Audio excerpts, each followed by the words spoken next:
Hey everyone, I'm Karen. I say, taking a deep breath as my fingers nervously twist the gold band on my left hand. Where do I even start? I guess at the beginning, right? I'm 32, living in a cozy suburban home with my husband John. From the outside, we probably seem like the perfect couple, hosting barbecues, snuggling up for movie nights, and taking the occasional vacation. But appearances can be deceiving. Honey, what do you think about inviting the Johnsons over this weekend? I ask, trying to keep my tone light as I chop vegetables for dinner. John looks up from his phone, his brow furrowing slightly. The Johnsons? I don't know, Karen. Doesn't Mark drink a little too much? Maybe we should just have a quiet night in.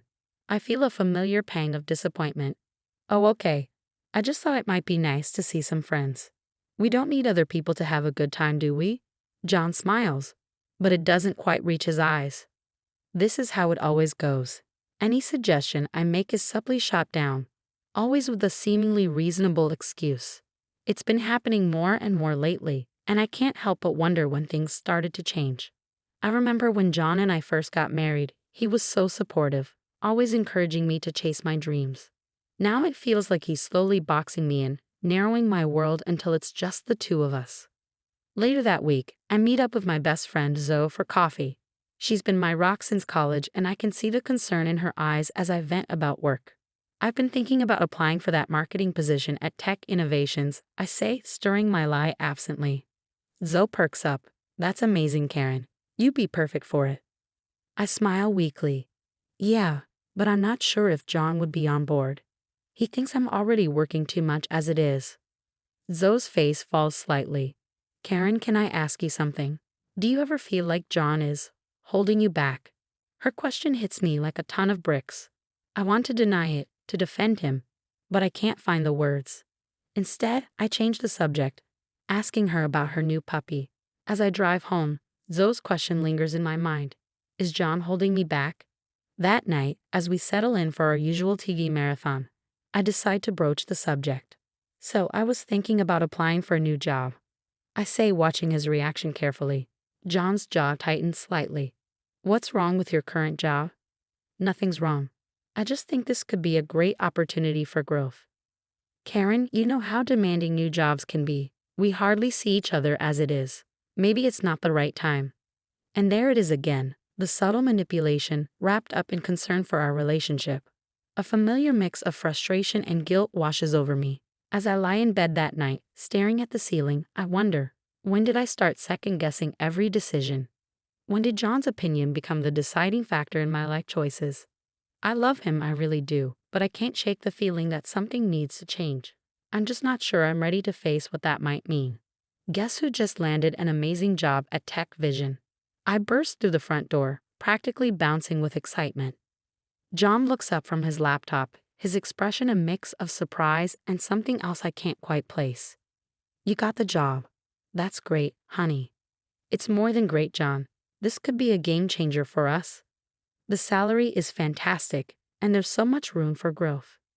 Well, congratulations. I hope it doesn't interfere with our plans too much.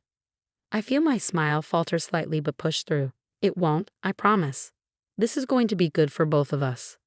As the weeks pass, I throw myself into my new role. The office is buzzing with energy, and I find myself thriving. My mentor, Gabrielle, takes me under her wing, showing me the ropes.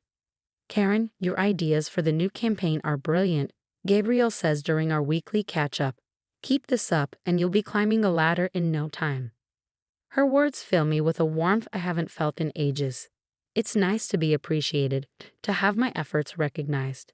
Jake from It becomes an unexpected ally, always ready with a joke or a helping hand whenever technology decides to rebel against me. Karen, you've got to stop sweet-talking the printer. It's making the other machines jealous, Jake quips one day as he fixes yet another paper jam. I can't help but laugh. For the first time in a long time, I feel like I'm exactly where I'm supposed to be. What can I say?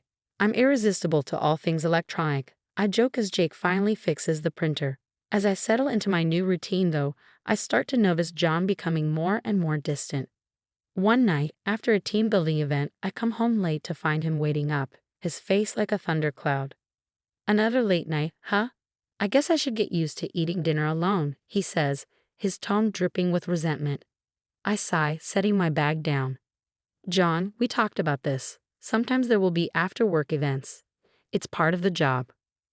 Part of the job, right? And I suppose that guy hanging around you is just part of the job too. His voice sharpens and I feel a flash of anger. His name is Jake, and yes, he's a colleague. Nothing more. John scoffs, crossing his arms.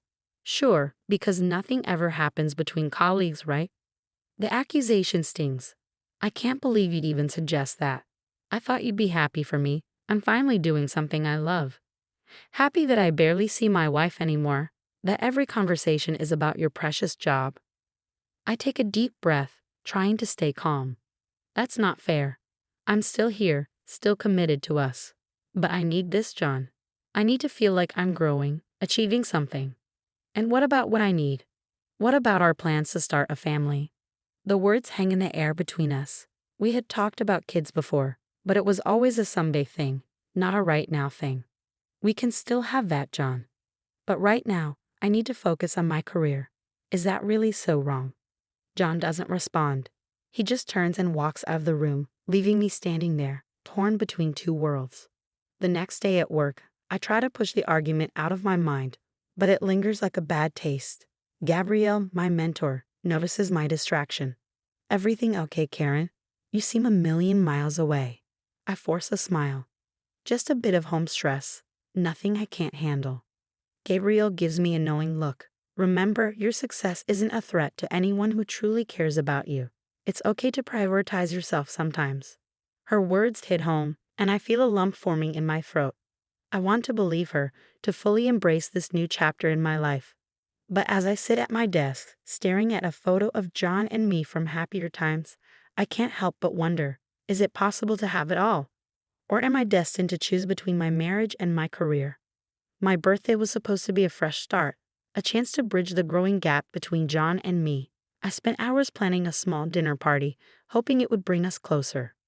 So you're coming, right? I really need you there, I said over the phone, my voice betraying my nerves. Wouldn't miss it for the world. Honorable want me to bring anything. I laughed, feeling a bit lighter. Just your charming self. And maybe some of that wine John likes. As I finished setting the table, John walked in, his face stormy. We need to talk, Karen. My heart sank. Can it wait? The guest will be here soon. No, it can't. I want you to quit your job. I froze, nearly dropping a plate. Quit? John, what are you talking about? You're never home. Always with your work friends. I bet that Jake guy is just waiting for his chance. I couldn't believe what I was hearing. That's ridiculous. I love my job, and there's nothing going on with Jake or anyone else. What about our home? When's the last time you cooked a proper meal, or did the laundry? The doorbell rang, interrupting our heated exchange. I plastered on a smile and welcomed our guests, trying to act like everything was fine. But as we sat down to eat, the tension was unbearable. Zoe kept shooting me concerned glances while Gabrielle tried to keep the conversation flowing.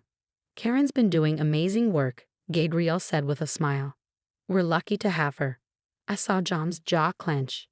Yeah, lucky you get to see more of my wife than I do. An uncomfortable silence fell over the table. I cleared my throat, desperate to change the subject. Who's ready for cake? As I brought out the beautifully decorated cake, John suddenly stood up. No one's having cake until we settle this. Karen, it's your job or me. Choose. I stared at him, shocked. John, please, not now. Not like this. Choose, he shouted, causing everyone to flinch. Tears welled in my eyes, but I straightened my back. I choose my career, my independence. I choose me. What happened next felt like it unfolded in slow motion. John's face twisted in disbelief.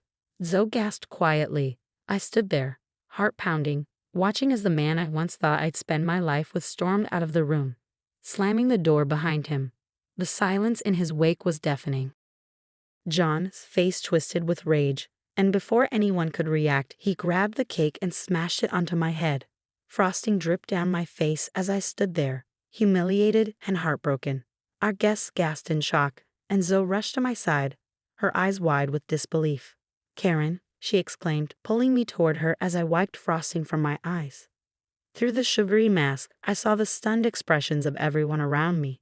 and the cruel satisfaction on John's face. It was like I was seeing him clearly for the first time.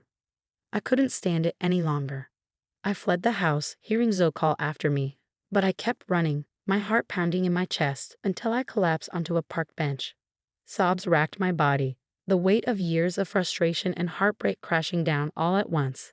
A gentle hand touched my shoulder, and I looked up to see Zoe, breathless but full of concern. "Oh, honey," she whispered softly, pulling me into a hug.